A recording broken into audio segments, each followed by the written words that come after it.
스타일은 어딨냐면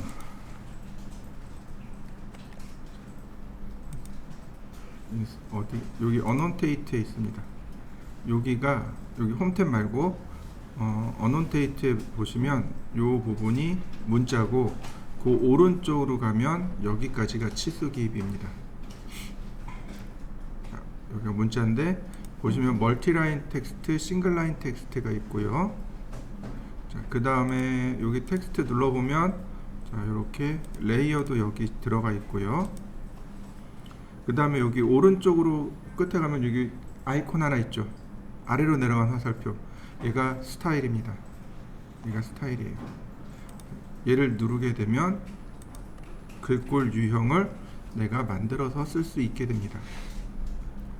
옛날 컴퓨터는요, 메모리가 굉장히 작았습니다. 엄청 작았어요. 어느 정도로 작았냐면 제가 처음 산 컴퓨터의 메모리가 32KB 였습니다. 하드디스크가요 그때 100메가인가? 120메가인가? 120MB인가 그랬어요. 엄청 작았어요. 근데 문제는 뭐냐면 우리가 사용하는 폰트들이 이렇게 프로그램이 실행이 되면 이게 다 메모리에 등록이 돼요. 그래서 메모리에서 이렇게 불러다 써요. 폰트가 많아지면은요 컴퓨터 속도가 느려집니다. 제가 해봤어요. 폰트만 한 200개를 더 깔아봤거든요. 근데 컴퓨터가 느려지더라고요. 왜냐면 폰트를 읽어드리느라고 느려지는 거예요.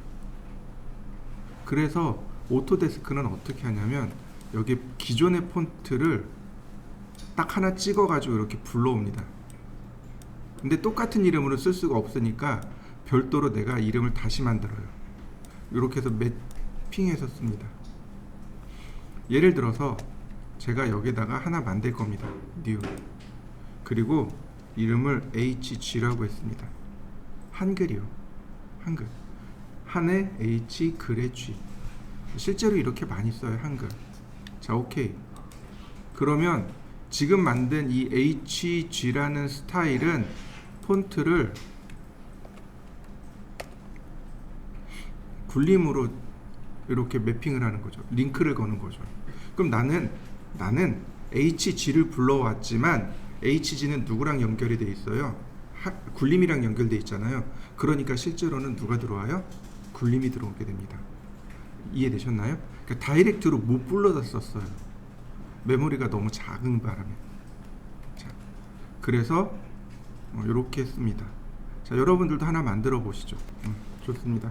그럼 얼마든지 이렇게 폰트를 링크해서 사용할 수 있어요. 근데 우리가 여기서 조심해야 될 게 뭐냐면 이렇게 위로 올리면 골뱅이 그리고 한글 글꼴 나오죠. 얘는 못 써요. 얘는 쓰시면 안 돼요.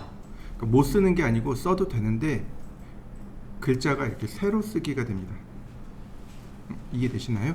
옛날 한자 이렇게 보면 이렇게 세로 쓰기 글자가 써지잖아요. 근데 이 골뱅이 붙은 글꼴은 세로 쓰기입니다. 근데 우리는 어떻게 되나요? 다 가로 쓰기를 원칙으로 하죠. 그러니까 쓰지 말라는 겁니다. 못 쓴다는 이유입니다. 그럼 어디로 가야 돼요? 자, 잘 보시면 알파벳 순으로 되어 있죠. 근데 위로 올리니까 골뱅이가 먼저, 특수문자이기 때문에 골뱅이가 먼저 나와요. 자요, Y자 밑에 혹은 Z자 밑에 여기 굴림 궁서 쭉 나오죠. 자, 이 중에 하나를 선택하시면 됩니다. 자, 우리가 이제 여기서 기억해야 될 것들이 나옵니다. 반드시 기억해야 될 것. 첫 번째, 고딕을 원칙으로 합니다.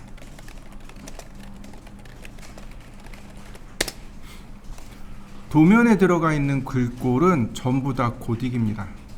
궁서, 뭐 손글씨, 흘림, 아이 그런 거 아예 없어요. 다 고딕을 원칙으로 합니다. 이해되시나요? 그 손으로 설계할 때는요, 그 설계체가 따로 있어요. 손으로 설계할 때는 손으로 설계할 때는 거기에 들어가는 서체가 따로 있습니다. 그 서체를 연습하셔야 돼요. 이해되시죠? 손 글씨체가 별도로 있습니다. 설계를 할 때는. 왜냐하면 가독성을 높이기 위해서 다 지정해 놨어요. 이건 하지 마세요. 이거 하세요. 이렇게 다 지정해 놨습니다. 첫 번째로 원칙이 글꼴의 원칙은 전부 다 고딕입니다. 자, 그러면 여기 보시면, 자, 저는 고딕 했죠. 그죠? 자, 여기 위에 보시면 쭉 나오잖아요. 굴림, 궁서, 도듬, 바탕. 이 중에 고딕은 굴림이죠.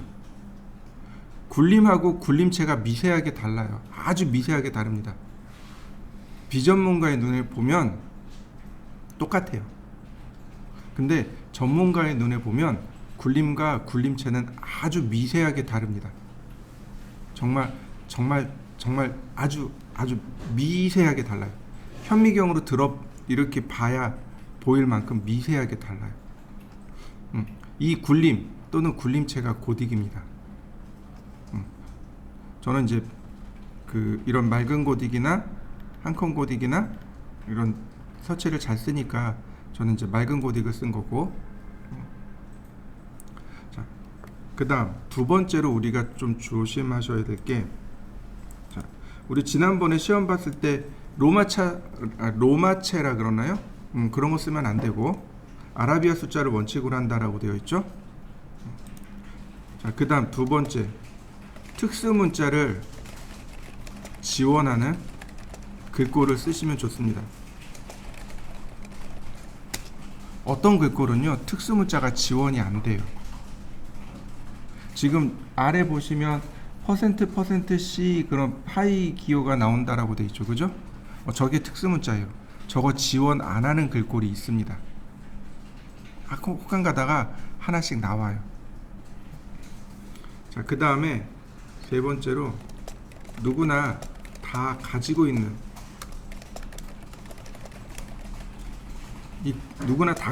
글꼴 쓰세요. 현장에 나가면 가장 많이 얘기하는 게 바로 그거예요. 도면이 깨져서 와요. 도면이 다 깨져서 와요. 그럼 이제 도면이 깨져서 왔다고 이제 이유를 모르는 거죠. 도면이 깨져서 왔어요. 저는 이제 원인을 아니까, 그러면 이제 글꼴을 바꾸면 돼요. 글꼴 바꾸면 어지간한 건 다 해결이 되거든요. 이게 나한테 없는 글꼴을 쓰면 도면이 다 깨져서 와요. 그러니까 예를 들어서 제가 되게 특이한 서체를 알아요. 막걸리체라는 게 있어요. 들어보셨나요? 저기 포천시에 가면 그 시청 홈페이지에서 막걸리체를 배포해요. 되게 이제 예전에 70년대 80년대는 지역 막걸리가 불법이었어요. 지금은 이제 지역의 특산물로 막걸리니 소주니 되게 많잖아요. 근데 80년대까지 불법이었습니다. 제가 기억하기로. 근데 그걸 80년대 후반에 풀은 걸로 기억을 해요. 80년대 후반, 90년대 초반에 풀은 걸로 기억하거든요. 그래서 제일 먼저 나온 게 포천시에 가면 1동이 있어요. 1동이 있고 2동이 있거든요. 이동 막걸리. 포천시 이동 막걸리가 그렇게 유명했어요. 전국적으로 유명했었어요. 지금 뭐 어디 가면 무슨 소주, 어디 가면 무슨 막걸리 이렇게 있잖아요. 그것처럼 포천 1동, 2동 막걸리가 그렇게 유명했어요. 전국적으로. 근데 이제 전국적으로 이렇게 막걸리가 나오면서 이제 유명하지 않잖아요. 어쨌든 포천시 입장에서는 그걸 살려야 되잖아요. 그래서 막걸리체를 만들어서 무료로 배포하고 있어요. 제가 도면에다 막걸리체를 썼어요. 그리고 그거 저장해서 여러분들한테 보냅니다. 그럼 여러분들은 그 서체가 없기 때문에 어떻게 돼요? 결국은 글꼴이 다 깨져서 나오는 겁니다. 무슨 얘기인지 이해되시나요? 나만이 알고 있는 특별한 서체들이 있어요. 내가 그거를 도면에 적용해서 쓰잖아요. 그럼 나는 볼 수 있어요. 왜냐면 그 폰트가 나한테 있으니까. 근데 그 폰트를 줘야 된단 말이에요. 아니, 그 도면을 줘야 된단 말이에요. 그 순간 문제가 발생하는 거예요. 다 깨져서 오니까. 옛날에 정말 무식한 짓 많이 했어요. 전화해가지고 이거 다 깨졌어요. 폰트 좀 바꿔주세요. 정말 창피한 짓이죠. 아니면 이제 폰트를 달라고 하면 이제 눈치 받는 거죠. 아, 쟤는 그런 것도 안 사나? 이제 이런 눈치를 받아요. 근데 요령은 간단해요. 누구나 다 가지고 있는 글꼴로 바꾸면 돼요. 고딕이면서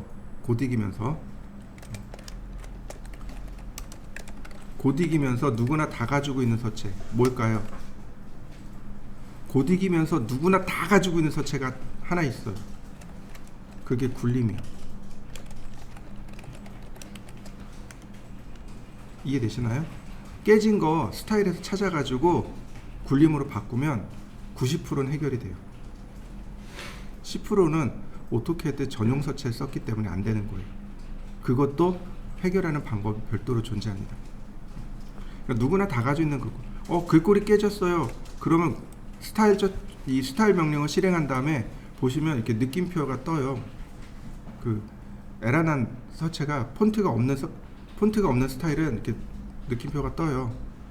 찾아가지고 굴림으로 바꿔버리면 그거 다 한글로 번역돼서 나와요. 그러니까 이제 저랑 같이 근무하던 거래처 직원들이 맨날 도면 가지고요. 깨졌어요. 주세요. 그리고 해주면 내가 오늘 점심 살게. 맨날 그런 식인 거죠. 알면은 쉬워요. 알면 쉬워요. 자, 그 다음에 또 우리가 반드시 알고 있어야 될 거.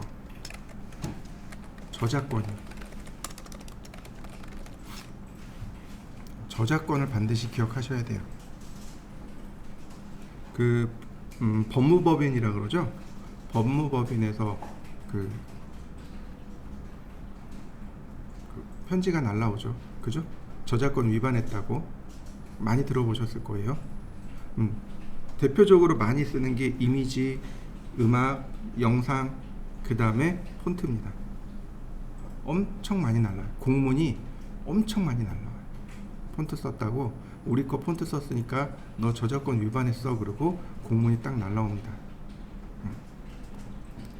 이해되시죠? 무슨 얘기인지? 이 저작권에 대한 것도 우리는 체크를 해야 돼요. 이 원료를 올라가면 이거예요. 한글은 조합형이 있고요, 완성형이 있습니다. 이게 여기서부터 시작해요. 윈도우 95부터 시작합니다. 지금 우리가 쓰는 윈도우 10이죠. 윈도우 10 원료를 쭉 따라가면 윈도우 3.1부터 시작해. 윈도우 3.1, 윈도우 2.5부터 시작합니다. 도스 버전에서 돌아가는 윈도우부터 시작을 해요. 근데 이제 본격적으로 도스가 없어지고 윈도우 체계로 들어간 게 윈도우 95부터 시작됩니다. 근데 이때 문제가 생긴 게 바로 한글에서 문제가 생겼어요. 우리나라 네티즌들은 다 조합형을 해달라고 했었어요. 한글은 조합형이지. 근데 MS가 저지른 짓이 완성형으로 왔습니다. 자, 이렇게 보시면 돼요. 조합형이에요. 조합입니다. 자음과 모음과 자음을 하나씩 조합하면 글꼴이 나와요. 그죠? 한글은 기역에 아에 기역을 더하면 각이라는 글자가 나오잖아요. 이게 조합형입니다. 근데 프로그램이 쉬울까요? 쉽지 않아요. 프로그램이 조금 어려워요. 근데 완성형은 어떻게 돼 있냐면 폰트 안에 모든 글꼴이 다 들어 있습니다. 애기들 한 4살, 5살짜리 있는 집 가면 이렇게 한글표 이렇게 붙어 있죠. 가, 갸, 거, 교 이거 다 붙어 있잖아요. 그게 다 들어 있어야 돼요. 들어온 글꼴하고 얘하고 비교해서 나옵니다. 폰트 안에 다 들어 있잖아요. 그래서 완성형이에요. 제가 폰트를 만든다고 한번 폰트를 깨본 적이 있어요. 일러스트레이터라는 프로그램으로 기역, 그 다음에 가, 갸, 거, 교, 고, 교 다 써야 돼요. 근데 문제는 여기서 발생한 거예요. 조합형으로 나왔으면 큰 문제 없었어요. 근데 MS가 저지른 건 완성형이에요. 자, 이렇게 보시죠. 폰트 개발할 때 얼마나 걸렸을 것 같아요? 지금은 좀 상황이 달라졌어요. 95년 당시 폰트 개발하는데 완성형이잖아요. 폰트 개발하는데 얼마나 걸렸을 것 같아요? 최소 2년, 최대 3년. 생각해보세요. 그걸 다 그려야 된다 그랬더니 다 그려서 넣어야 돼요. 한글 자음, 모음, 자음을 합쳐가지고 만들어낼 수 있는 조합의 개수가 만장가 그래요. 그거를 일일이 앉아서 다 그려가지고 거기다 다 때려 넣어야 되는 거예요. 근데 생각해보세요. 여러분들 월급 안 받고 2년, 3년 일할 수 있어요? 못해요. 근데 했단 말이에요. 이 사람들이. 폰트 개발하는 사람들이 했단 말이에요. 그런데 어느 날 보니까 내가 그렇게 힘들게 개발한 폰트를 저 사람이 공짜로 쓰고 있네? 그럼 눈 뒤집어지죠. 그러니까 공문 날리는 거예요. 요즘은 폰트 개발하는데 15일이면 끝나요. 프로그램이 개발돼 가지고 15일이면 끝나요. 무슨 얘기인지 이게 거기서 나온 거예요. 그 공문이 시작된 이유가, 저작권이 참여하게 발생된 이유가 여기서 나온 거예요. 조합형으로 했으면 좋았을 텐데 완성형이라 아직도 폰트는 그렇게 무식하게 만들어냅니다. 그러니까 MS가 그리고 나서 봐, 우리 할 수 있잖아. 그리고 만들어 놓은 게 저 굴림, 궁서, 도둠, 바탕 4개예요. 봐, 우리 다 했어. 니네도 할 수 있어. 그리고 만들어 놓은 서체. 정확하게 말하면 저 굴림은 우리나라 서체가 아니에요. 일본 서체예요. 일본인이 개발한 서체예요. 자, 이해되시죠? 그러니까 여러분들은 저작권에 되게 예민해야 돼요. 제 선배가 인테리어를 하고 간판을 만들어줬어요. 간판 회사에 그 간판 가게 있죠. 간판 가게는 폰트가 없습니다. 그래서 그 간판 만들 때 폰트를 다 깨야 돼요. 폰트를 다 라인으로 다 깨야 돼요. 그래서 깨서 보내줘야 됩니다. 그런 간판은 그걸 똑같이 오려 가지고 간판을 만들어서 올려줘요. 그럼 이제 이 사람들이 그 사진을 찍어요. 사진을 찍어서 비교를 해요. 비교 프로그램도 있어요. 얼마나 이제 흡사하냐, 얼마나 똑같냐, 이런 거 다 비교하는 프로그램이 있어서 그 비교 프로그램을 돌린 다음에 공문이 와요. 선배가 간판 올린 지 일주일 만에 공문을 받았어요. 저한테 연락이 왔어요. 야, 폰트 이거 공문 받았는데 어떡하냐. 형님, 일단 대응하지 마세요. 대응하지 마세요. 대응하는 순간 비싸져요. 왜냐면 대응 안 하고 폰트를 몇 개 준비한 다음에 그 라이센스 보여주면 되거든요. 근데 이미 대응을 했더라고요. 답이 없는 거예요. 소프트웨어 저작권도 마찬가지입니다. 소프트웨어 저작권도 처음 오면 일단 대응을 하면 안 돼요. 하도 사람들이 대응 안 하니까 공문 받는 날 쫓아 들어와요. 그럼 무조건 담당자는 어디 가요? 소프트웨어 담당자는 해외 출장 중입니다. 일단 첫 번째는 대응하시면 안 돼요. 근데 이제 대응하는 사람들이 훨씬 더 많아요. 그러면 이제 일이 복잡해지는 거죠. 사야 돼요, 무조건. 전화해서 이 공문 받았다라는 순간 무조건 걔네들이 원하는 대로 다 사야 돼요. 그래서 그 선배가 폰트 사용료를 지불했어요. 1년 사용료 지불했어요. 500만 원. 말이 500이죠. 엄청 큰 돈이거든요. 그게 웹 인터넷으로만 쓸 때는 저작권이 싸요. 근데 인쇄 출판할 땐 저작권이 비싸집니다. 간판으로 나갈 때 비싸지고 영상으로 나갈 때 또 달라요. 그게 라이센스가 다 달라요. 근데 이제 그 사람들이 폰트 하나만 가지고 파는 게 아니고 폰트 무더기가 있어요. 그걸 1년 동안 쓸 수 있는 라이센스를 줘요. 그게 500이었어요. 저한테 전화가 온 거예요. 너 디자인 작업하지? 나 폰트 있으니까 1년 동안 맘 놓고 써.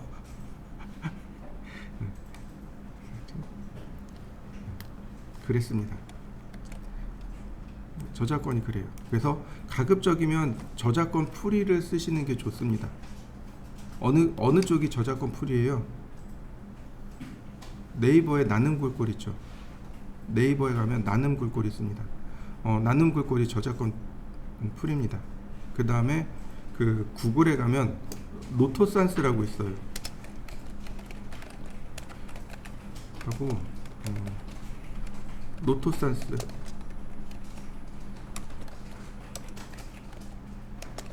이게 저작권 프리로 알고 있어요. 엄밀히 이야기하면 저작권 프리는 아니고 얘네들이 유료인 그러니까 비즈니스에도 써도 좋다라고 허락이 난 거죠. 어지간하면 이쪽 거 쓰시면 돼요. 여러분들 글꼴 중에 HY 울릉도체 뭐 이런 거 있죠. 이 HY가 한양이란 뜻이에요. 한양서체에서 만든 울릉도체입니다. 이거는 100% 저작권에 걸려요. 이해되시나요? 한양에 100% 저작권 걸립니다. HY 붙은 거는 글쎄요. 그 내부적으로만 쓸 때 쓰시고 외부적으로 나갈 때는 안 쓰는 게 좋습니다. 그 참고로 2차 저작권이라는 것이 있습니다. 뭐냐면은 내가 폰트를 가지고 작업을 했어요. 작업을 해서 어떤 결과물이 나왔어요. 그럼 이 결과물에 대한 저작권은 나한테 있는 거예요. 2차 저작권이라 그래요. 이해되시나요? 그럼 저작권 위배는 어디서 나올까요? 이건 언제 발생할까요? 여러분들 가만히 생각해 보시죠. 토렌트라는 프로그램 아시나요? 토렌트 써보셨나요? 언제 저작권 위배가 되든가요? 내가 그 토렌트로 받아서 영화를 볼 때 저작권이 위배되든가요? 아니면 다운로드 할 때 걸리던가요? mp3나 mp3 파일을 내가 다운로드 할 때 저작권이 걸리던가요? 아니면 들을 때 저작권이 걸리던가요? 이거 다운로드 할 때. 이해되시나요? 이거 이제 저작권 들어가면 되게 복잡해요. 뭐 전송권이니 뭐니 이렇게 되게 많이 나오는데 대체적으로 저작권은 다운로드 받을 때, 불법으로 내가 다른 데서 복제 받을 때 저작권 위반이 발생합니다. 그러니까 내 컴퓨터에 들어와 있으면 저작권 안 돼요. 이해되시나요? 그럼 내가 그걸 가지고 뭔가를 만들어 냈어요. 그러면 그 저작권은 나한테 있는 거예요. 그 업체에 있는 게 아니고. 이게 9시 뉴스에 나왔어요. 예전에 언제지? 한 4년 전인가 5년 전에 그때 추석인가? 설인가 아마 제 기억이 없는데 그 분식집에서 물은 셀프라고 하는 글꼴을 이렇게 해가지고 벽에다 붙여놨어요. 근데 그걸 찍어서 너 저작권 위반했어 그러고 딱 날라온 거예요. 근데 그 내용이 뉴스에 나왔습니다. 그 얘기예요. 이게 2차 저작권 얘기입니다. 내 컴퓨터에 들어와 있는, 그러니까 그쪽 그 법무법인에서 내가 불법으로 다운로드 받은 그거를 그러니까 인증을 해야 되는 거죠. 근데 이미 내 컴퓨터에 들어와 있는 건 언제 어디서 받았는지 인정이 안 되잖아요. 그러니까 저작권 위반이 안 되는 거죠. 그게 다운로드 받을 때 저작권 위반이 돼요. 그리고 그걸 가지고 만든 건 2차 저작권이라 크게 문제되진 않습니다. 근데 이것도 뭐 소송 가고 그러면 답이 없죠. 차라리 안 쓰고 마는 게 낫습니다. 안 쓰고 그 네이버에 나눔 글꼴이나 구글에 노토산스를 쓰는 게 훨씬 더 낫습니다. 이 노토산스가 구글하고 어도비하고 같이 해서 만든 게 노토산스예요. 글꼴이 예뻐요. 둘 다 글꼴이 예쁩니다. 저작권 이해되시나요? 그리고 만약에 여러분들이 회사에 입사를 했어요. 최근에도 그런 경험이 있었어요. 아르바이트인데 라이센스 가지고 오냐고 물어보더라고요. 아르바이트 학생인데 그 설계 아르바이트인데 자기는 라이센스 없대요. 그래서 라이센스 가져오냐고 그러더라고요. 학생이 무슨 라이센스가 있어요? 학생용 라이센스요? 그거 저기 실무에서 못 써요. 실무에서 못 씁니다. 그거 쓰면은 법으로 걸려요. 없다고. 학생들 라이센스 없다고 했더니 연락 안 오더라고요. 여러분들도 회사 가잖아요. 그러면 프로그램이 있는지 없는지를 따져보세요. 정품이 있는지 없는지. 요즘은 정품 많이 사나요. 근데 오토캐드 같은 경우 오토캐드 같은 경우 지금은 금액을 잘 모르겠는데 옛날 기준으로 설명드릴게요. 옛날 기준으로 연구 라이센스 때 거진 한 10년 전 얘기네요. 오토캐드가 연구 라이센스가 450만 원 정도 했었어요. 근데 내가 3D를 안 써요. 그러면 오토캐드 LT를 쓰시면 돼요. 이 LT가 대략 120만 원 정도 했었습니다. 근데 얘는 3D가 안 돼요. 3D 안 되고, 그 다음에 리습이라고 있습니다. 리습이 안 돼요. 이 두 가지가 안 됩니다. 플러그인이 안 돼요. 오토캐드 LT는 3D하고 리습이 안 됩니다. 근데 싸요. 그래서 라이트 버전, 오토캐드 라이트 버전인 거죠. 그러니까 오로지 2D만 된다고 보시면 돼요. 그러면 내가 3D 안 하는데 굳이 오토캐드를 구할 필요는 없잖아요. LT만 있으면 되잖아요. LT 쓰시면 돼요. 그래서 LT 라이센스를 한 개만이라도 가지고 있으면 그 다음부터는 저작권에 대한 공문 받을 일이 없죠. 그 다음에 캐디안이라고 있습니다. 캐디안도 그 당시에 한 120만 원 정도 했었어요. 거의 오토캐드 LT하고 캐디안하고 비슷해요. 근데 캐디안이 오토캐드급이 나와요. 이거는 국산 캐드입니다.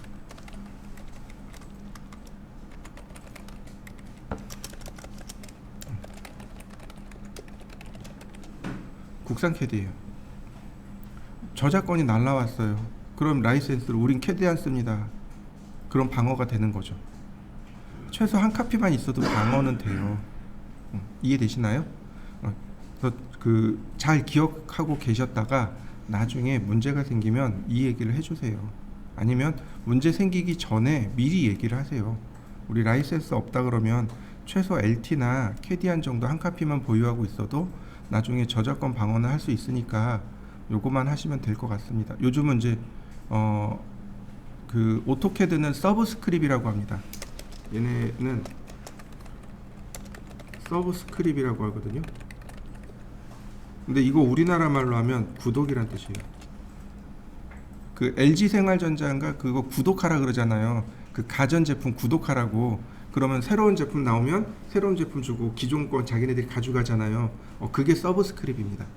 영어로 서브스크립이고 우리나라 말로 번역하면 구독이에요. 서브스크립 하면 금액 자체가 많이 싸지는 걸로 알고 있어요. 금액은 확인 안 해봐서 모르겠는데 어쨌든 많이 저렴해지는 걸로 알고 있어요. 그러니까 기존에 쓰던 거 가져가고 새로운 버전 쓰고, 그러니까 항상 최신 버전을 쓸 수 있게 되는 거죠. 대신에 매년 구독료는 서브스크립 비용은 나가겠죠.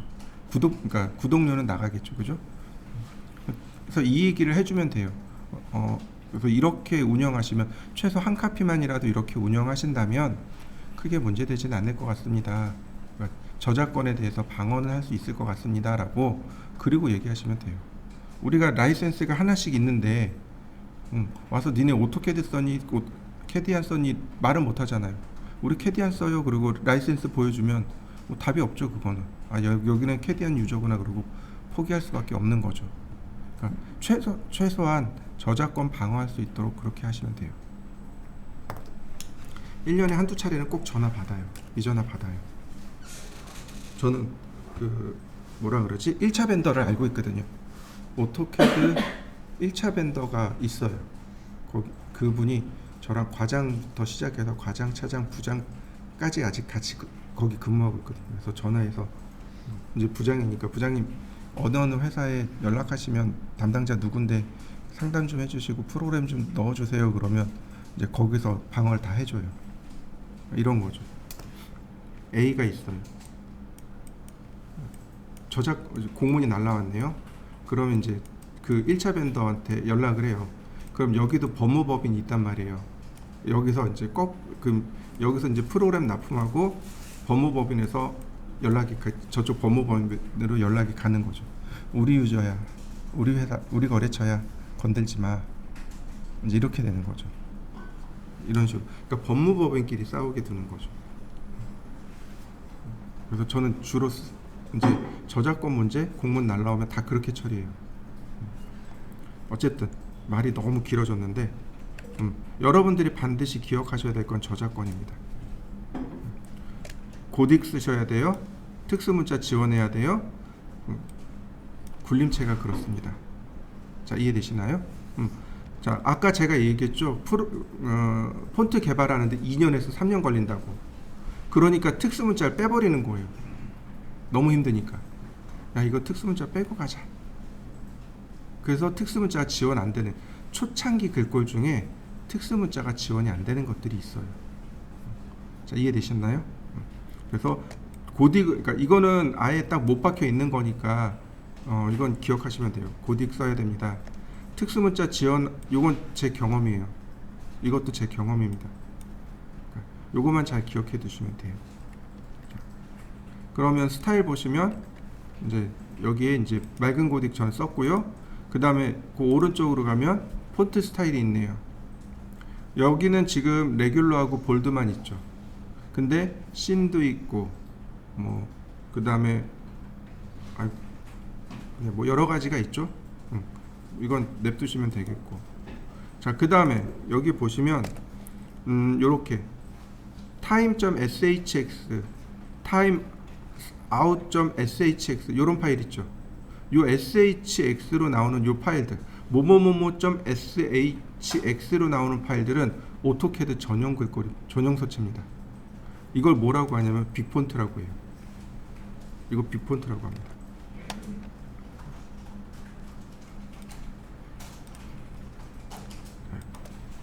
뭐뭐뭐뭐.shx 요게 오토캐드 전용 글꼴입니다.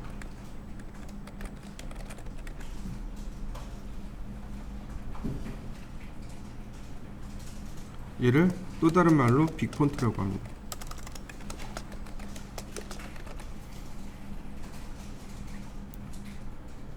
이렇게 보시면 돼요.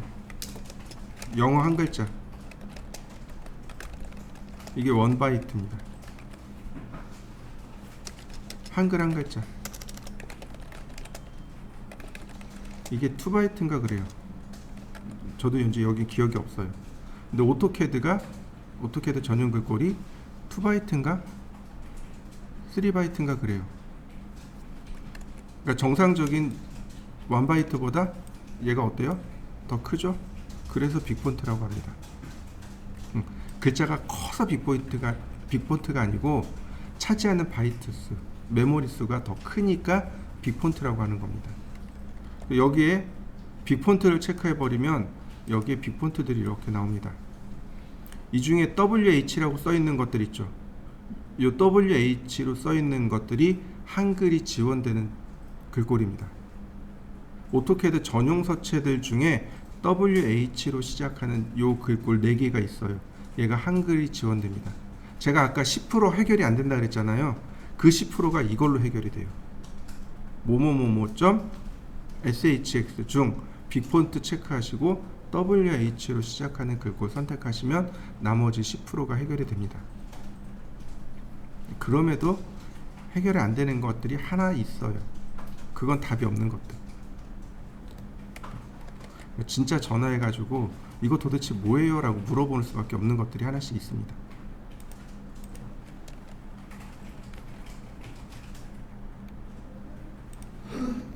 자, 그 다음 그 아래쪽에 내려가면 크기가 있네요. 사이즈 있죠?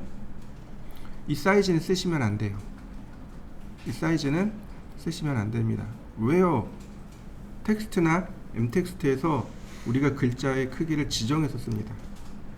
요 때는 글자가 2mm, 요 때는 3mm 이렇게 글자를 그러니까 그때 지정해서 써야 되는데 여기에다가 하이트를 지정해 버리면 고정이 돼 버립니다.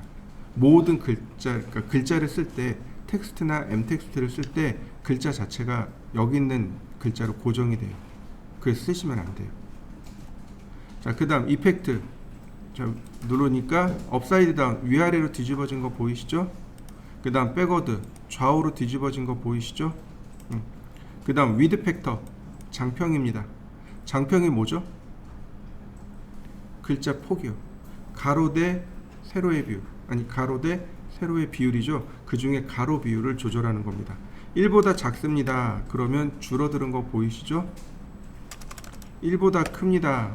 폭이 넓어지는 거 보이시죠? 이걸 장평이라고 합니다.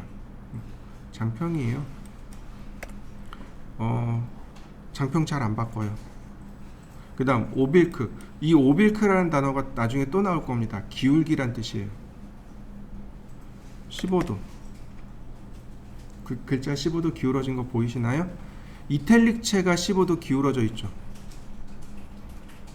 이해되시나요? 여러분들 폰트 조건 중에 15도까지 기울여서 쓸 수 있습니다. 근데 그 이상 기울이진 않아요. 이건 성문화되어 있는 겁니다. KS에 딱 정해져 있어요. 글자는 15도까지 기울여서 쓸 수 있다라고. 보통 잘 안 해요. 자, 여기 버티컬 비활성돼 있죠. 이 버티컬은 어디로 가냐면 여기 text.txt.shx라는 빅폰트가 있습니다. 오토캐드 전용 서치에 들어가면 얘가 활성화돼요. 버티컬 수직으로 세로 쓰기요, 세로 쓰기. 요건 특수 조건에만 그러니까 특수 조건에만 나옵니다. 요 txt.shx에서 활성화됩니다. 자, 한번 해보시죠. 글씨를 쓰는 명령어는 두 개입니다. 텍스트하고 m텍스트. 원래는 3개였어요. d텍스트라는 명령어가 있었습니다. 동적 입력 하나 있었어요. 원래 이렇게 3개입니다. 근데 요 2개가 합쳐졌습니다. 2개가 합쳐졌어요. 그래서 명령어는 텍스트인데 실제로는 d텍스트가 실행됩니다. 그래서 여기 단축키도 DT예요. 이해되셨나요? m텍스트 한 줄 쓰기입니다. 여기 T죠? 원래 이렇게 3개 있을 때는 얘가 텍스트, 얘는 DT, 얘는 MT 이렇게요. 원래 단축키가 이렇게 됐었는데 합쳐지면서 얘는 사라지고 텍스트는 m텍스트, 그러니까 대문자 T 단축키는 m텍스트가 가져가고 얘는 사라지고 DT가 돼 버렸습니다. DT 쓰시면 돼요. 자, 텍스트. 그러면 여기 현재 스타일 보이시죠? 글꼴도 그러니까 글자 높이 보이시죠? 자, 자리 맞춤도 왼쪽입니다. 시작점 지정합니다. 여기 글자 높이 나오죠. 2.5mm 그냥 엔터. 그 다음 로테이션 앵글 0도 엔터. 그러면 이렇게 글자가 써지게 됩니다.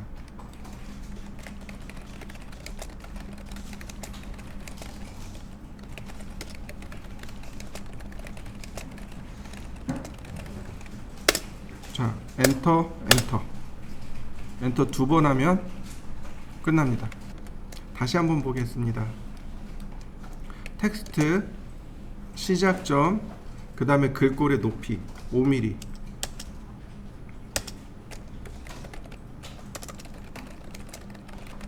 자, 그리고 끝낼 때 이건 포토샵이랑 똑같습니다. 포토샵 글씨 쓸 때랑 똑같아요. 컨트롤 키를 누른 상태에서 엔터. 한 번에 종료됩니다. 텍스트 시작점 지정하고 글자 높이 2.5mm, 그 다음에 로테이션 앵글 45도.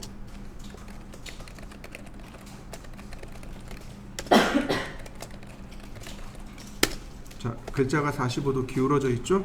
이건 로테이트 하시면 돼요. 마이너스 45도. 그럼 돌아가죠? 텍스트. 자, 이번엔 저스티피어. 저스티피가 자리 맞춤입니다. 이렇게 많아요. 왼쪽 정렬, 가운데 정렬, 오른쪽 정렬, 그 다음 얼라인. 얼라인이면 맞춤인가요? 미들, 가운데 정렬, 피트, 맞춤. TL은 글자의 탑 레프트, 그러니까 왼쪽 상단 정렬. 그러니까 TC는 탑 센터, 상단 중간 정렬. TR은 탑 라이트, 오른쪽 상단, 중간 왼쪽, 중간 중간, 중간 오른쪽, 아래 왼쪽, 아래 중간, 아래 오른쪽 이렇게 됩니다. 그러니까 글자를 이렇게 6등분한 거죠. 이렇게 6등분하면 여기가 TL, TC, TR, ML, MC, MR, BL, BC, BR 이렇게 만들어 놓은 겁니다. 자, 글자를 조그맣게 선을 이렇게 조그맣게 그려보죠. 어느 정도면 좋을까요? 자, 한 15mm만 이렇게 그려보죠.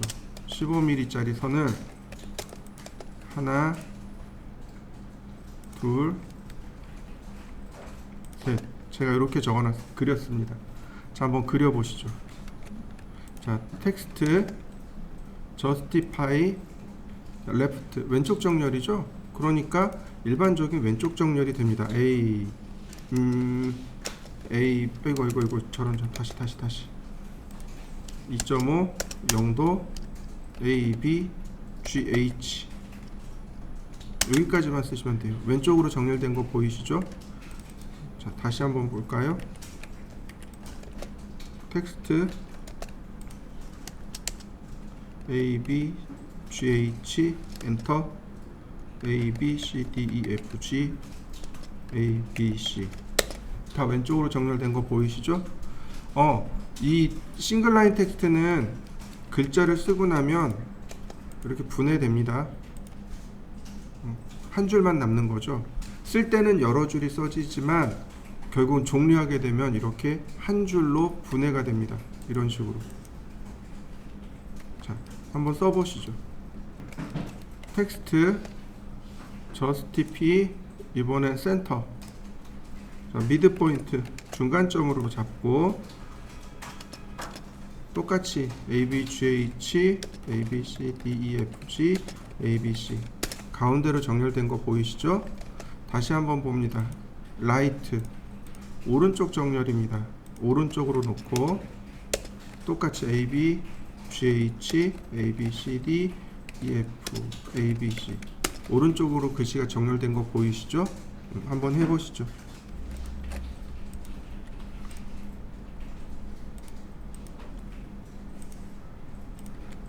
자, 텍스트 justify 쭉 건너뛰어서 여기 TL이요. TL, TC, TR 상단 왼쪽이죠. 이렇게 상단 왼쪽. 그 다음에 그럼 상단 왼쪽이기 때문에 이렇게 위쪽에 걸리긴 해요.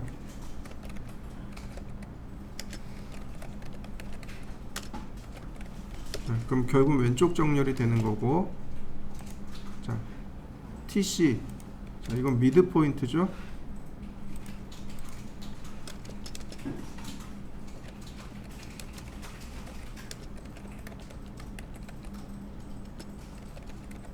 자, 이렇게 상단 위쪽에 걸리는 거고요. 그 다음에 TR,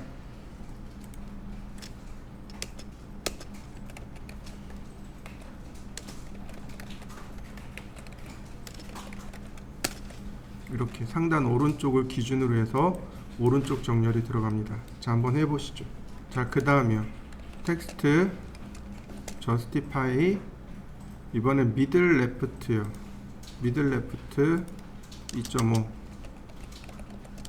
자, 왼쪽 중간에 걸려있죠. 자, 마찬가지 middle center 그러면 미드 포인트로 그 다음 미들 라이트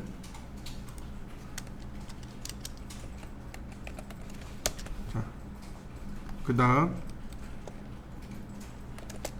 바텀 레프트 별로 의미 없으니까 한 번에 갑니다.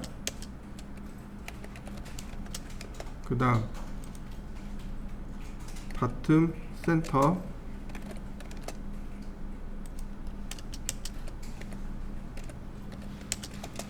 그 다음 바텀 라이트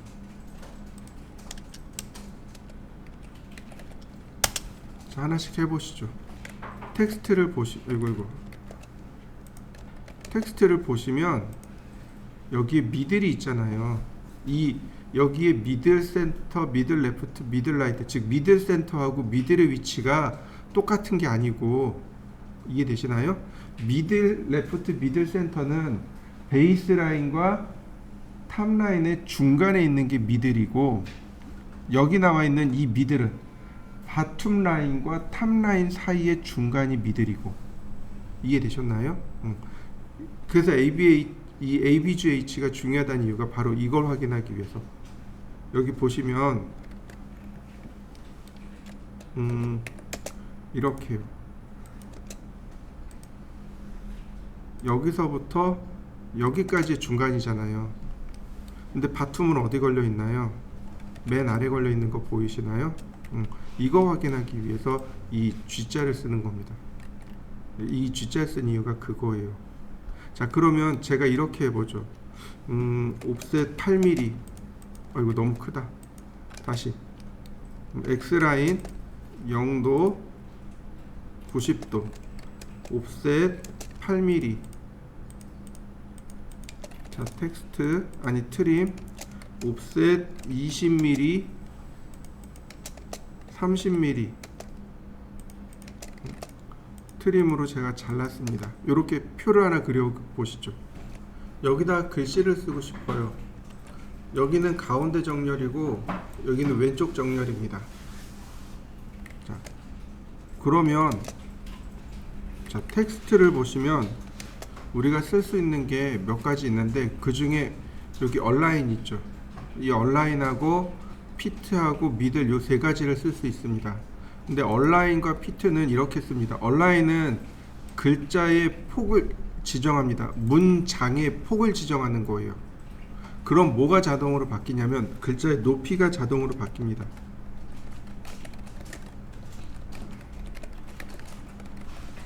글자가 점점 줄어들고 있죠. UV, WXYZ. 자, 다시 봅니다. 피트요. 피트는 문장의 폭과 높이를 지정합니다. 그러면 장평이 조절이 돼요. 이런 식으로.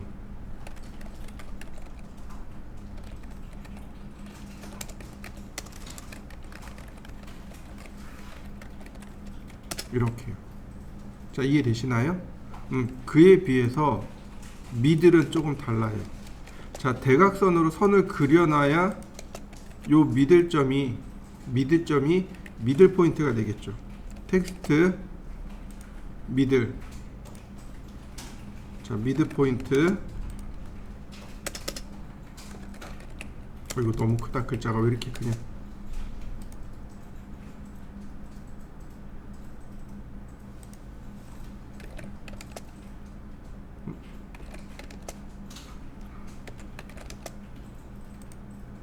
2.5mm.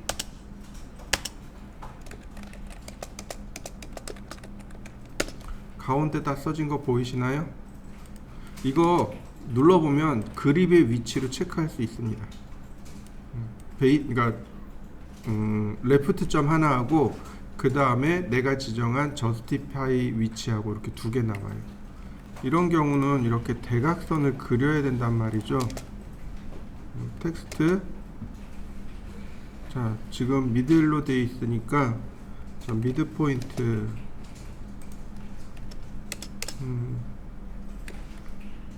도명. 다시 미드 포인트.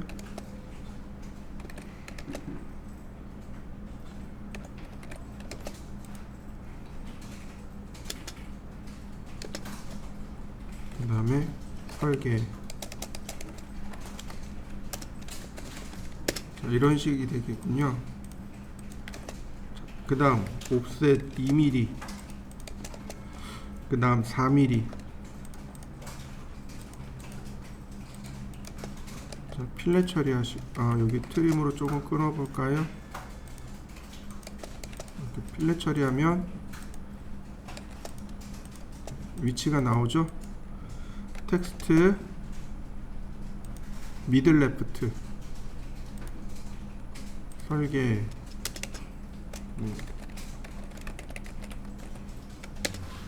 다시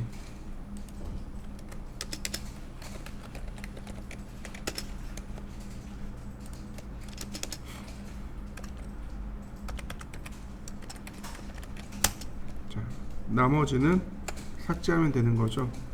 이렇게 기준점들을 맞춰놓고 그려야 되겠죠, 그죠? 자, 한번 완성시켜 보시죠. 이번에는 특수문자예요. 자, 특수문자는 이렇게 씁니다.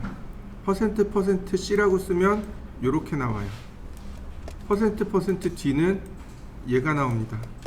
%%P는 얘가 나오고요. %%U는 언더라인이라 그래서 밑줄 그려집니다. %%O는 윗줄, %%K는 취소줄이 그려집니다. 자, 그냥 보시면 돼요. 자, 디텍스트 시작점 지정하고, 자, 1A 지름은 %C 파이로 바뀌는 거 보이시나요? 50mm. 그 다음 각도는 45 %D. 그 다음에 오차 범위는 %P 0.023. 자, 한번 써보시죠. 텍스트. 자, 밑줄을 그을 건데 %U 여기까지만 쓸 거예요. 한 번 더 U.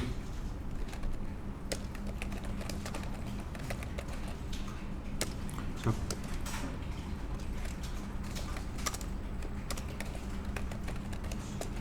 %U 끝날 때 %U.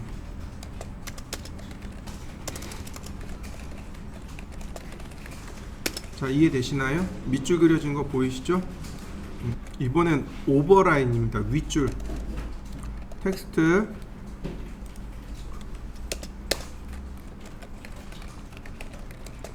%O %O %O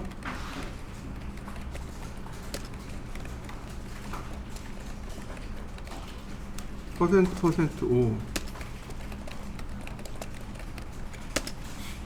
자, 어떤가요? 시작할 때 한 번, 끝날 때 한 번. 시작할 때 한 번, 끝날 때 한 번. 자, 한번 해보시죠. 이번엔 취소선이요. 자, 아이고. %K %K %K. 자, 엔터 그냥 쳤어요.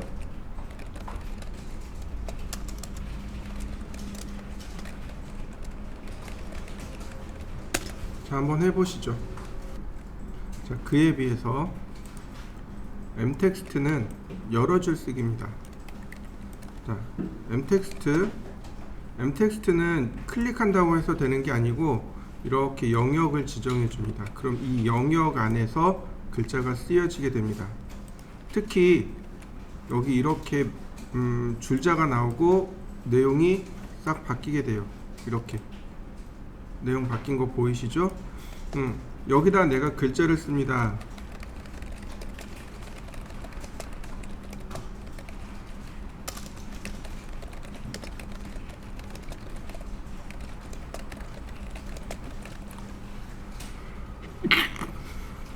자, 보시면은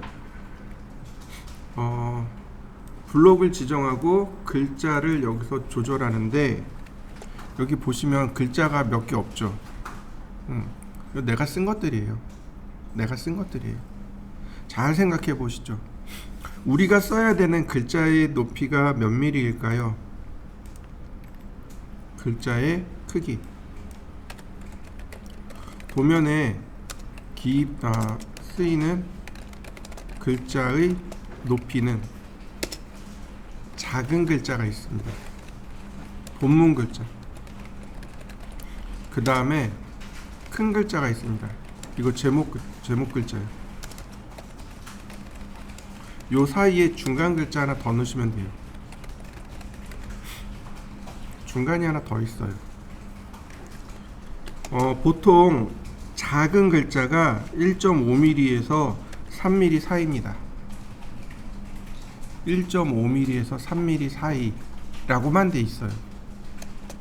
몇 mm 쓰세요? 이게 없고 그냥 1.5에서 3mm 사이. 왜요? 이건 개인 취향이거든요. 근데 너무 작게 쓰지 마세요. 너무 작게 쓰지 마세요. 왜냐하면 현장 가면 작업 반장님들 있죠. 작업 반장님들이 보통 50대 60대예요. 이분들이 노안이 와가지고 작은 글자를 못 읽어요. 돋보기 쓰고 봐요. 근데 현장이 이렇게 밝을까요? 물론 밝은 현장도 있겠죠. 근데 대체적으로 현장이 어두운 데들이 많아요. 그러면 안 보여요. 글씨를 보는데 옆에 있다. 야, 이거 무슨 글자냐? 근데 이게 계속 반복되면 승질내요. 화내요. 너무 작은 글자 쓰시면 안 돼요. 예전에 있던 회사는 작업 반장님이 젊었어요. 그러니까 글자 크기를 1.6인가 1.8 정도 썼어요. 그래도 컴플레인이 없었어요. 이거를 건축 현장이나 인테리어 현장 가서 그렇게 쓰면 바로 컴플레인 옵니다. 이거 나보고 하라는 거야 말라는 거야 이러고 컴플레인 와요. 글자가 안 보이니까 작업이 안 되잖아요. 그런 때는 글자를 좀 크게 주셔야 돼요. 그래서 이렇게 돼 있습니다. 저 같은 경우는 그냥 2mm 써요. 저는 2mm 쓰는데 전산응용 건축제도 기능사는 3mm입니다. 좀 큰 글자 써요. 자, 그 다음에 중간 글자는 작은 글자에 더하기 2mm. 제목 글자는 중간 글자에 더하기 2mm. 그러면 2, 4, 6mm가 되겠군요. 그죠? 그렇게 쓰시면 돼요. 너무 어렵지 않아요. 그죠? 자, 그런데 여기가 4mm, 여기가 한 6mm쯤 되겠네요. 그죠? 자, 이런데 여기에 또 뭐가 들어가요? 축척이 들어가잖아요. 예를 들어서 1대 40이 있어요. 축척이 1대 50입니다. 그러면 2, 4, 8, 80mm네요. 80mm, 4, 4, 16, 160mm, 6, 4, 24, 240mm 이렇게 쓰여야 돼요. 자, 이해되시나요? 1대 50을 쓸 때는 어떻게 돼요? 100mm, 4, 5, 20, 200mm, 6, 5, 30, 300mm. 글자의 크기가 딱 정해진 게 있을까요? 정해놓고 쓸 수 있을까요? 없단 말이죠. 캐드 도면은 글자의 크기를 정해놓고 쓸 수가 없습니다. 자, 저는 2mm 쓴다 그랬어요. 그런데 어떤 사람은 1.5mm 써요. 어떤 사람은 1.8mm 써요. 어떤 사람은 3mm 써요. 근데 축척이 1대 40이에요. 어떤 땐 1대 30도 나오고 어떤 땐 1대 60이고 그러면 글자 크기가 다 다르잖아요.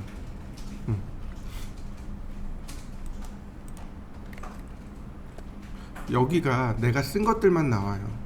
그래서 내가 쓴 것만 나와요. 이해되시나요? 종종 물어봐요. 왜 여기에 이것만 있냐고 물어봐요. 지금처럼 글자의 크기는 설계자가 직접 지정해서 쓰기 때문에 여기에 글자의 종류, 아래 한글이나 MS 워드처럼 글자 크기가 다 나와 있는 게 아닙니다. 그렇게 생각하시면 안 돼요. 이해되시나요? 내가 화면에 썼던 내용들만 나옵니다. 그러면 이렇게 블록을 지정하고 나면 여기에다가 내가 이렇게 글자의 크기를 바꿀 수 있단 말이죠.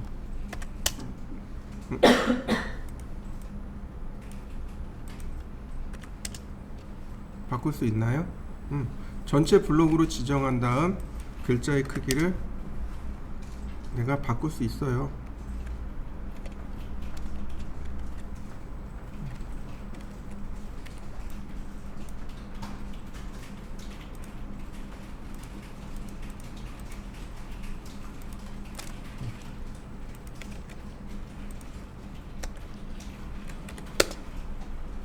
바꿀 수 있어요. 얼마든지 바꿀 수 있어요.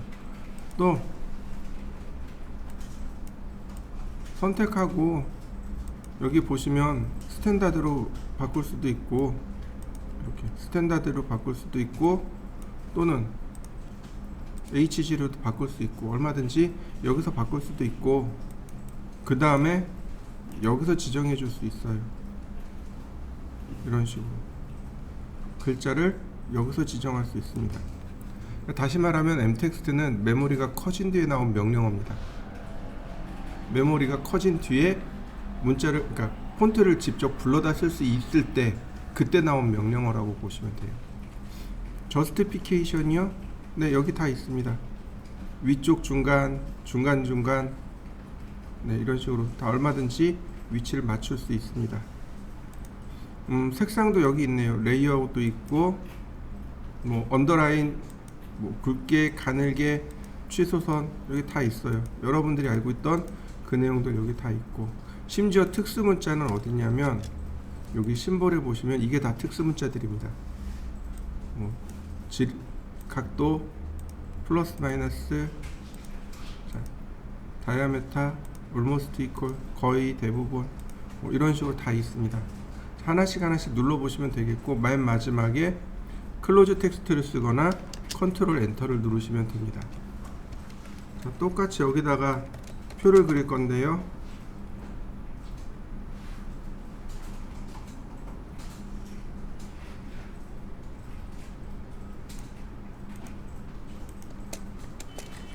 필렛 옵셋 80, 아니 80이란다.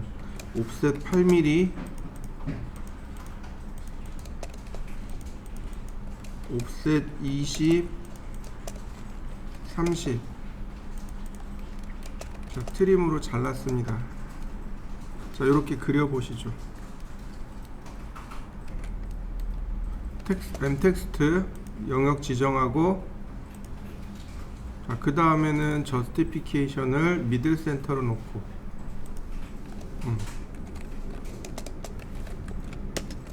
나머지는 복사. 다시 한번. 자, 이번에는 저스티피케이션을 미들 레프트로 놓고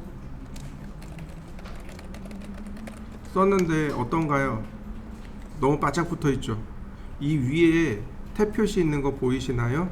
네, 얘를 옮겨 주시면, 자, 이렇게 탭 표시를 옮겨주면 금방 정리가 됩니다. 역시 복사. 자, 여기까지 해보시죠. 글자를 수정해야죠. 수정하는 명령어가 바로 텍스트 에디트입니다. 텍스트 에디트 다 쓸 필요는 없고 단축키가 ed입니다. 자, 텍스트 에디트, 그 다음에 클릭. 그러면 바로 수정할 수 있습니다.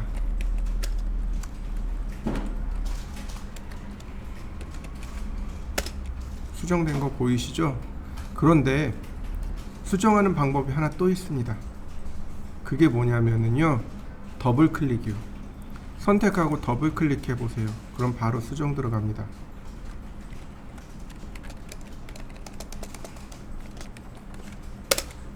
수정된 거 보이시나요? 그냥 더블 클릭해도 충분히 수정이 돼요.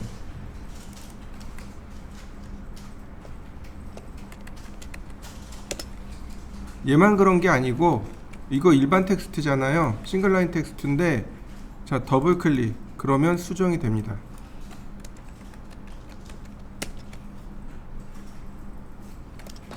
네. 텍스트 에디트 명령을 이용해서도 얼마든지 수정이 됩니다. 근데 더블 클릭하셔도 되고, 또 하나 컨트롤 숫자 1 눌러서 선택하면 여기에 컨텍스트가 나옵니다. 컨텐츠가 나와요.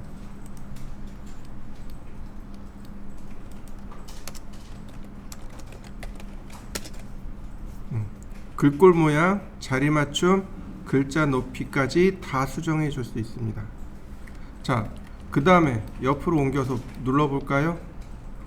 자, 얘도 어떻게 나오나요? 컨텍스트가 나오는데, 컨텐츠가 나오는데 앞에 뭔가 이상한 게 붙어 있죠. 얘는 이렇게 눌러서 수정해야 돼요.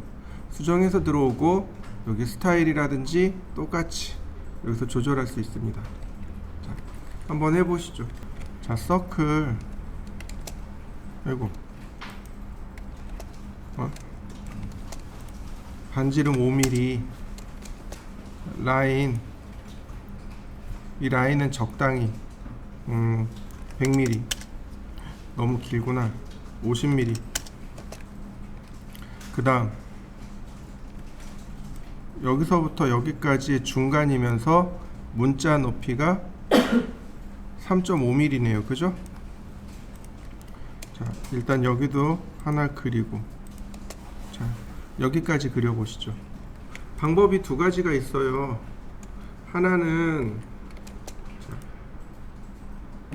옵셋 5mm, 그 다음에 이제 여기다가 이제 선을 그리고 디텍스트 저스티파이, 자, 탑 레프트를 주면 되겠네요. 이렇게 글자 크기는 3.5mm, 그 다음에 평면도, 그러면 글자가 써지겠죠. 아무래도 중간은 아니에요. 그죠? 그러니까 이렇게 이동해 주면 돼요. 마찬가지입니다. 옵셋 5mm, 자, 텍스트 저스티파이 바텀 레프트, 아니 바텀 라이트, 글자 크기 2.5mm, 자, 축척 1나누기 2, 그 다음에 지우면 돼요. 금방 그려지죠? 자, 다시 한번 볼까요? 텍스트로 그렸고, 자, M텍스트입니다.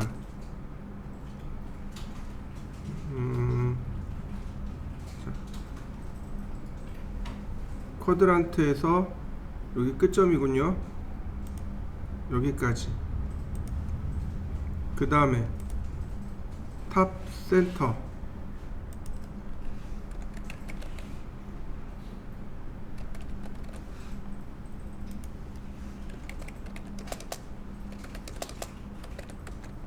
가운데 그려진 거 보이시나요? 그 다음에 얘는 글자 크기가 3.5죠. 다시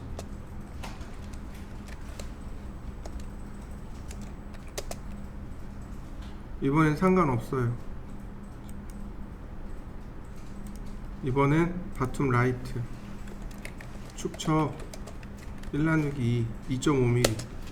어떤가요? 조금 더 쉽게 그려지는 거 보이시죠? 자, 두 가지 다 해보시죠. 서클 반지름 10, 그 다음에 한 100mm. 똑같은데 뭐가 다르냐면 얘가 달라요. 이렇게 한 3에서 5mm, 얘는 6에서 10mm를 빼시면 됩니다. 자, 빼보시죠. 자, 그 다음에 똑같이 텍스트, 자, M텍스트입니다.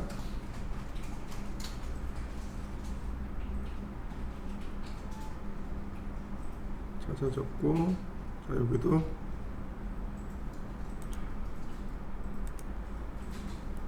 똑같이 씁니다. 근데 여기는 6에서 8mm, A 부분, 단면, 상세. 끝에 조금 띄워주고, 마찬가지로 또 텍스트 다만 얘는 바텀 라이트. 자, 스케일 이퀄 1대 40. 근데 어떤가요? 너무 많이 떨어져 있죠. 위로 올려야 돼요. 이렇게 올려주시면 됩니다. 자, 한번 해보시죠. 지금 보시는 얘는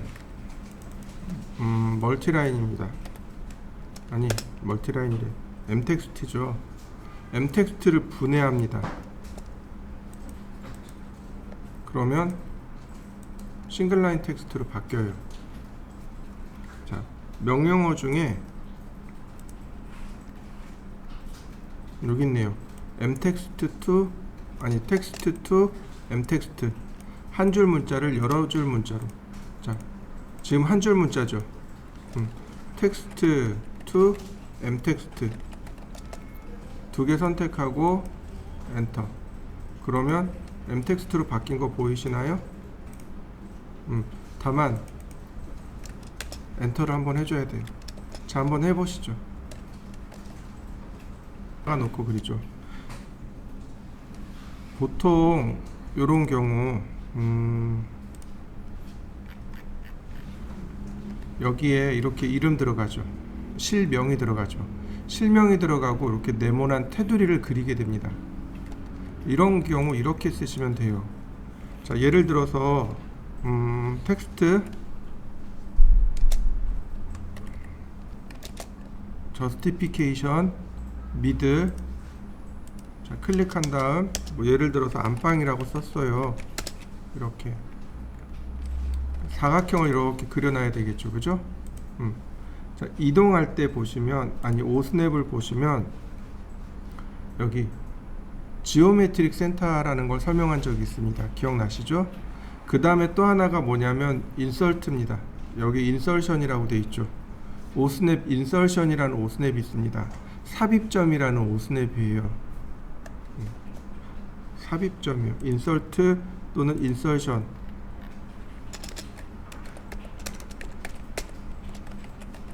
인설션에서 이걸 삽입점이라고 합니다.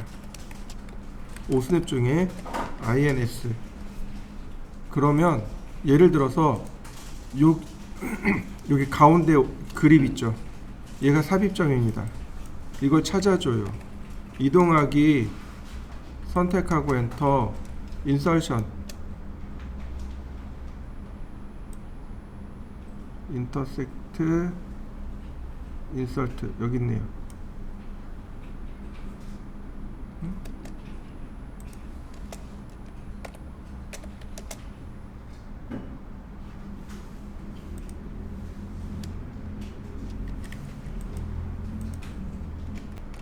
삽입점 잡히는 거 보이시나요? 잘 안 잡히죠, 그죠? 끝으로 나가야 되는군요. 자, 그 다음에 이렇게 지오메트릭 센터에다 놓으면 딱 맞네요, 그죠? 자, 한번 그려보시죠. 자, M텍스트 영역 지정하고요. 그 다음 저스티피케이션 미들 센터. 자, 그 다음에 컨트롤 숫자 1 누른 다음에 자, 선택하고. 그럼 여기에 어떤 기능이 있냐면 여기 텍스트 프레임이요. 요거 M텍스트에만 있습니다. 텍스트에는 없고 M텍스트에만 있는 기능 중에 하나입니다. 텍스트 프레임을 눌러서 yes로 바꿔놓으면 이렇게 프레임이 돌아가요. 그 위에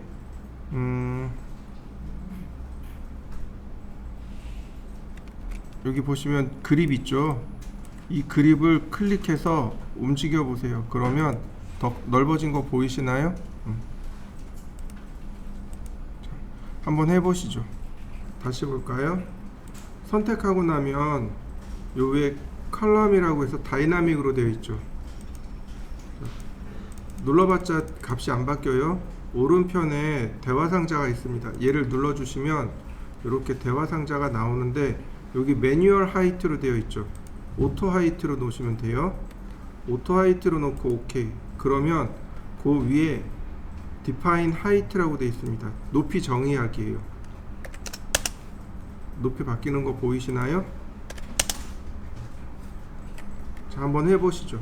이제 여기다가 글씨를 쓸 거예요. 여기다가. 그러면 글자의 크기는 얼마일까요? 제가 저는 2mm 쓴다 그랬어요. 그럼 2에다가 4, 6 여기다 4mm 짜리 쓰면 되겠네요. 근데 4mm 짜리 쓰면 안 되잖아요. 그죠? 곱하기 축척을 해야 돼요. 얘는 축척이 100분의 1 도면이니까 400mm네요. 자, 텍스트 영역 지정하고 그 다음 justification 그러면 이제 얘가 말할 수 없이 커져요. 이게 안 맞거든요. 높이가 400 안 맞아요. 이거 그냥 무시하고 작업하시면 됩니다. 자, 어떤가요? 작업 끝내 놓으니까 딱 맞게 들어가는 거 보이시나요? 네, 선택하고 자, yes. 이건 그냥 이대로 냅둬도 될 것 같으네요. 자, 금방 만들어지죠? 자, 400이 너무 크면 축척을 1대 50이라고 가정하면 얘는 200mm가 된단 말이죠. 자, 이만하게 만들어지네요. 자, 그럼 글씨 들어간 거 보이시죠?